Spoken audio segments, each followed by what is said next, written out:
December 31 வரைக்கும் இவங்க file பண்ணலாம் சார். ஃபைல் பண்ணுறது வந்து அந்த லேட் ஃபைலிங் ஃபீஸ்ன்னு சொல்கிறாங்க. அந்த 5000 ருபீஸ் இப்போ ஒரு 5 லேக்ஸுக்கு மேலே போச்சுன்னா அவங்க இன்கம் 5 லேக்ஸுக்குள்ளே இருந்ததுன்னா 1000 ருபீ கட்டி ஃபைல் பண்ணலாம் சார். இந்த டாக்ஸ் வந்ததுன்னா அதுக்கு வந்து வட்டி மட்டும் வர மாதிரி இருக்கும் சார். 234 ABCயோட செக்ஷனில் வட்டி வரும் சார். இந்த 3 மாச பீரியட்லயே சார். இதை தாண்டி போயிட்டோம் அப்படின்னா பிலேட்டட் ரிட்டர்ன் சொல்ற அந்த ரிட்டர்னை இவங்களால ஃபைல் பண்ண முடியாது. அப்டேஷன் ரிட்டர்ன் அப்படின்னு சொல்லிட்டு தான் இருக்கும். 139(8)A சொல்லிட்டு சார். அதுல மட்டும்தான் ஃபைல் பண்ண முடியும்.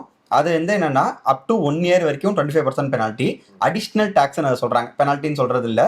அதுக்கப்புறம்னா வந்து அது வந்து 50%-ஆக மாறுது. ஸோ இது ஒன்னொன்னா ஏறிட்டே போகுது சார் நமக்கு. ஏன்னா இன்னொன்று என்னன்னா இந்த அடிஷ்னல் டாக்ஸ் எல்லாமே கட்டுறோம்னு வச்சுக்கோங்க. இதை வந்து அந்த பர்சன் வாழ்க்கையில ஒரு தடவை மட்டும் தான் அதை ஃபைல் பண்ண முடியும் அந்த வருஷத்துக்கு, அந்த அசஸ்மெண்ட் இயருக்கு. ஸோ திரும்பவும் அதை அவங்க நினைச்சா கூட ரிவைஸ் பண்ண முடியாது. ஓகே, ஏதோ ஒன்று அதில் தப்பா பண்ணிட்டாங்க அப்படின்னா, ஏன்னா இது வந்து இயல்பு சார். எல்லா மனுஷனுமே வந்து கிரிட்டிக்கல் எரரோ எதுவுமே இல்லாம எல்லாத்தையுமே ரிட்டர்ன் ஃபைல் பண்ண முடியாது. அவங்க ஏதோ ஒன்று மாற்றி பண்ணிட்டாங்க.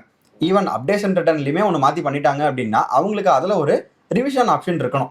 அட்லீஸ்ட் வந்து ஒரு வாரம் 10 நாள் ஒரு மாதத்துக்குள்ளே அதை கண்டுபிடிச்சிட்டாங்க அப்படின்னா அது ஒரு மாதத்துக்குள்ளேயாவது அவங்க ரிவைஸ் பண்ணுற மாதிரி இருக்கணும். எதுவுமே வந்து ரிவிஷன் ஆப்ஷனே இருக்காது அப்படின்னா நம்ம வந்து இந்த பென்சிலுக்கு வந்து எரேசரே வேண்டாம், பெண்ணுக்கு வந்து நம்ம ஒயிட்னரே வேண்டாம் இல்லை சார். கரெக்ட். ஏன்னா எல்லாரும் எல்லா இடத்துலையும் தப்பு பண்ணுவாங்க சார். எல்லாமே கரெக்டாக பண்ணுவாங்கன்னு சொல்ல முடியாது. ஏன்னா வந்து எல்லாருமே அதில் ஜீனியஸ் கிடையாது. ஸோ தப்புன்னு ஒன்று வருது அப்படின்னா அதுக்கு நான் ரிவிஷன் ஆப்ஷனே கொடுக்க மாட்டேன் அப்படின்னு சொல்லக்கூடாது. அந்த அப்டேஷன் ரிட்டர்னுக்கு ஒரு ரிவிஷன் இருக்கணும் சார்.